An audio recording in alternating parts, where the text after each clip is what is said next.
Hi guys, welcome back to my channel. If you're new here, my name is Yolanda Melody. Today I want to talk about free speech, self-censorship, and why I'm so sick of disclaimers.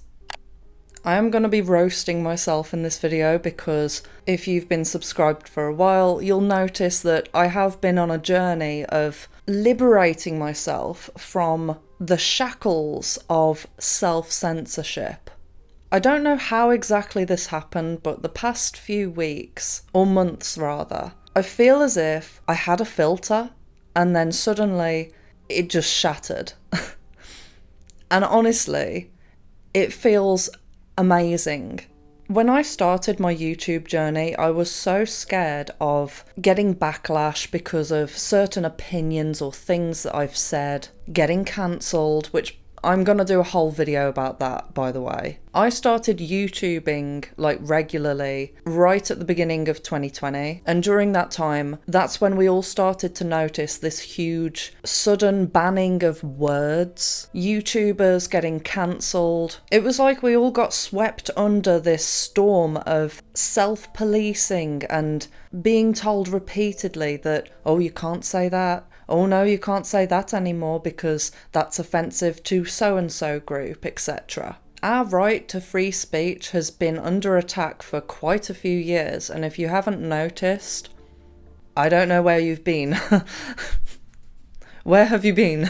I think the thing that changed it for me, when I lost my filter, per se, was realising that there are more important things at stake than my individual reputation, or how people perceive me on an individual level, or whether I get labelled as something phobic or something-ist. The fact of the matter is that if we do not exercise our right to free speech, and if we give in to self-policing, which is what a lot of people are doing, including myself, I have done that a lot on YouTube, censoring my words, trying to word things in a different way, giving disclaimers. It's actually exhausting.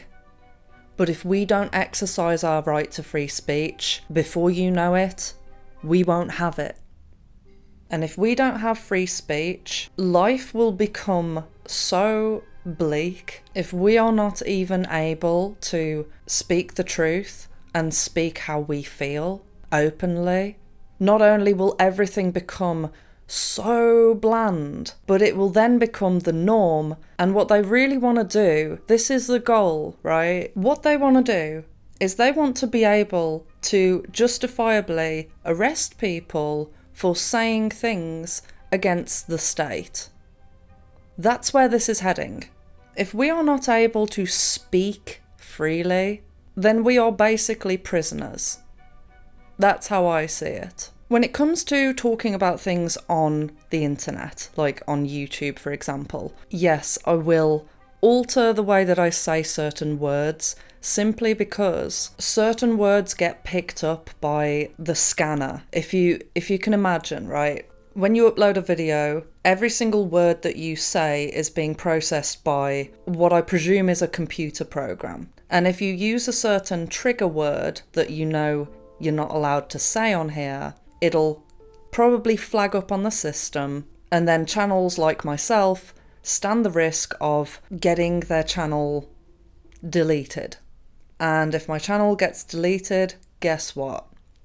Nobody hears the message. But putting that aside, I just want to briefly rant about disclaimers and how ridiculous it has got. So 90% of the stuff that I watch is content by truthers, prophecies about the end of the world, the apocalypse, digital currency, videos about how Satanism is rampant in Hollywood along with potatophilia. I watch a lot of dark content because I'm trying to research and uncover the dark truths of the world, right?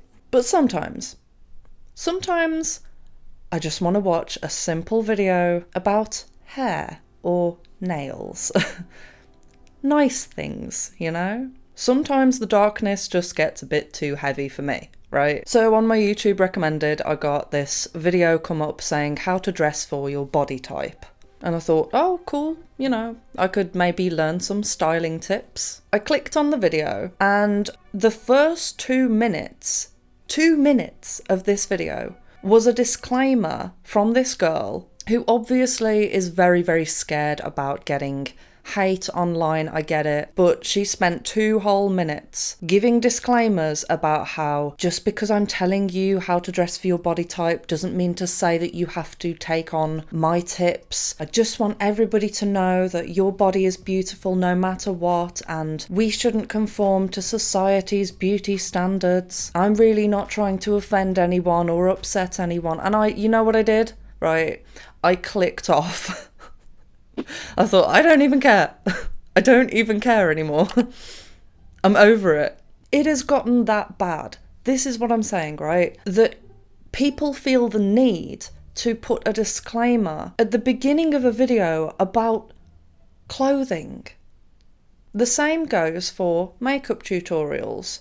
I see so many girls do a nose contouring video, which I have watched many, and I still can't figure out how to do it properly, but still, I'm trying my best. But again, they start it off with a disclaimer saying, just so that you know, your nose is beautiful no matter what shape it is, and just because I'm telling you how to contour your nose and make it look skinny, I just want you to know that you are perfect just the way you are, and there is absolutely nothing wrong with your nose.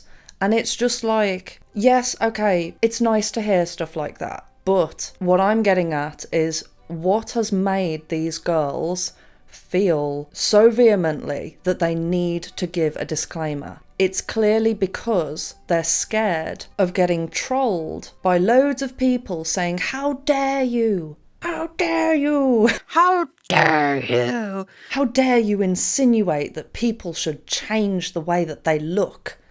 I know that most of my audience is predominantly male, predominantly people who don't watch makeup tutorials, etc. But that's why I'm mentioning this, because I know that you guys probably don't see this, but as someone who watches so much different types of content, I see the self-censorship is happening in every single sector, every genre of YouTube. It's not just truthers that are having to censor themselves. It's not just dark content that needs disclaimers. Everything seems to require a disclaimer now. I'll give you a little bit of background on me, right? And what my history is with hate online. When I was 14, I was a goth, as a few of you know, and I actually started my social media journey really, really early, because that was when MySpace was at the height of popularity. I started building a presence when I was a goth on MySpace, and it got to the point where people started finding me on the internet purely based on the way that I looked. You know, I looked quite crazy, had all the piercings, and I did loads of different photo shoots with different makeup and stuff. But I was also quite controversial because I was an angry teenager and I was a goth. And in case you don't know about goths, goths hate everything.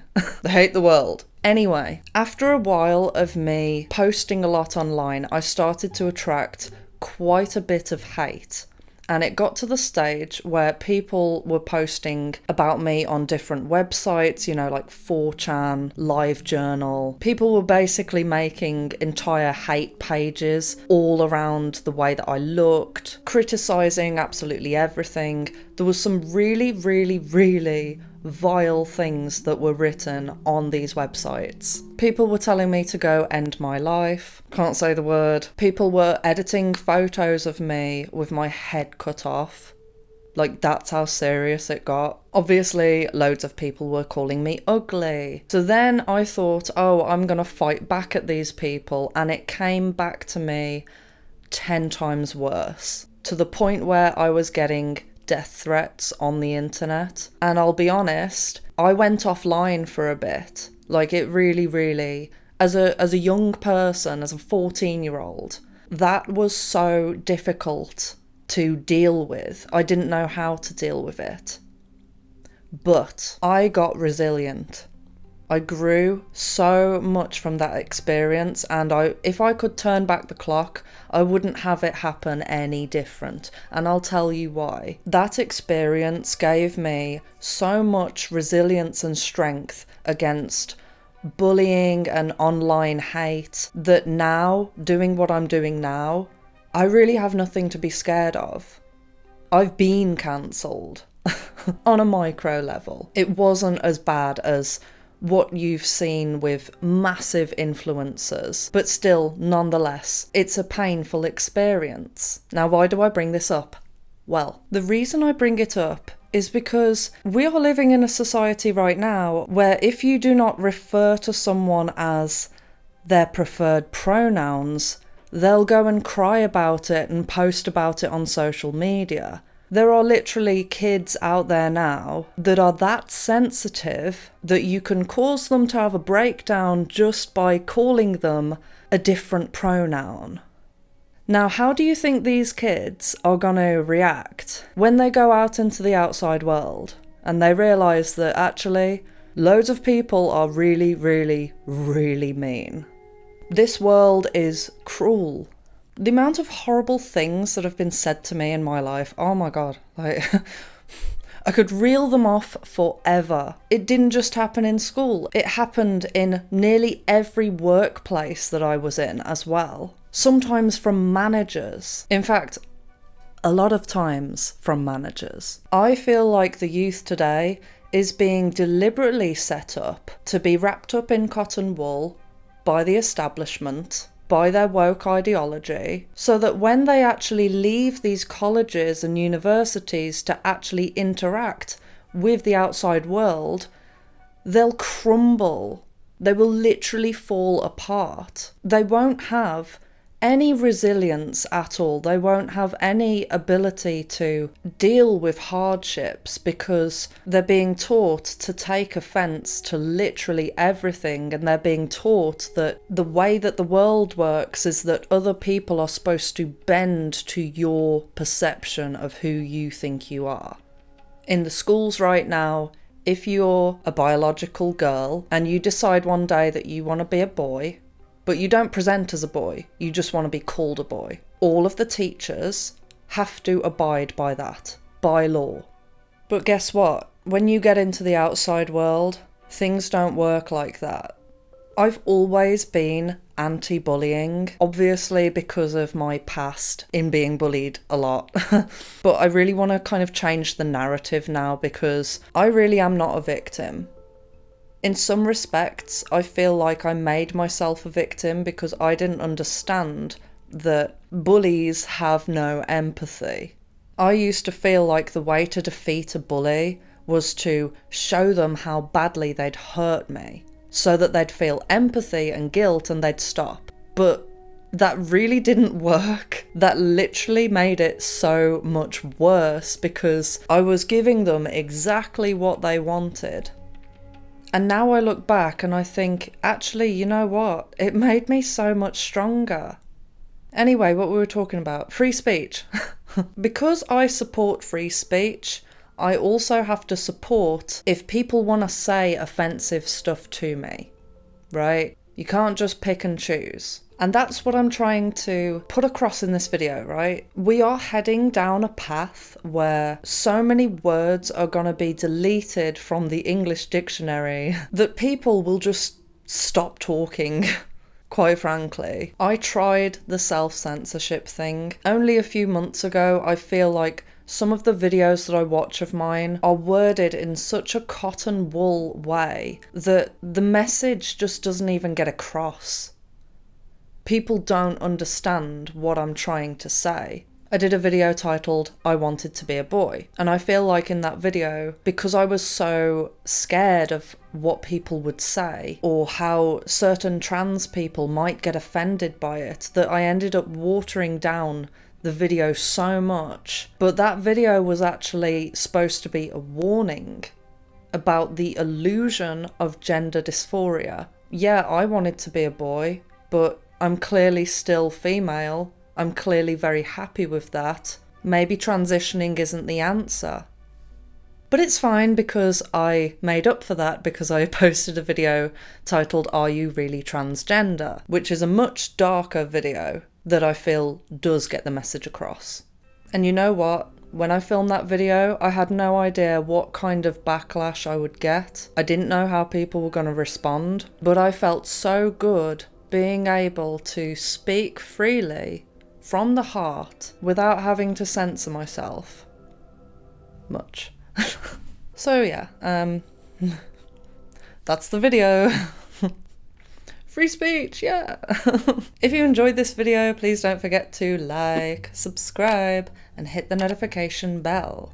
Love you, bye.